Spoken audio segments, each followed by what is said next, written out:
વાળા આવી ગયા એટલે બચી ગયા. ખબર નહીં આ બાપુ જેવા ક્યારે સમજશે. મને લાગે છે કે હવે મારે જ કંઈ કરવું પડશે. પણ હવે મેં નિર્ણય કરી લીધો છે કે કાલે સવારે બાપુજીને હું એકવાર સમજાવી જોઈશ.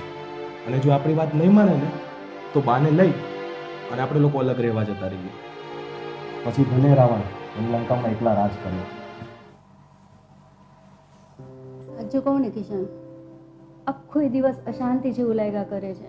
અને એમ પણ જ્યાં હરામનું ધન હોય ને એટલે હયામાં ફફડાટ જેવું જ રહે. રાધા, હવે તું ચિંતા નહીં કર અને શાંતિથી સૂઈ જા. સવારે જે થશે તે જોયું જશે. કેમ કે સવારે આપણને ખબર પડી જશે કે એને એના હરામના રૂપિયા વાલા છે કે આપણે.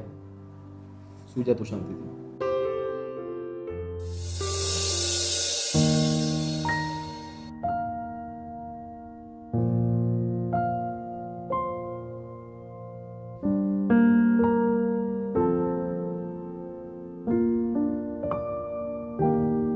તમે પણ મારી સાથે બેસીને માળા ફેરવો તો વાંધો નહીં આવે. આ સાપામાં શું દાટ્યું છે? વળી પાછું તે તારું ચાલુ કર્યું. એકલ તને મેં ના પાડી હતી કે તારે મને શિખામણ નહીં આપવાની. સમજાતું નથી તને?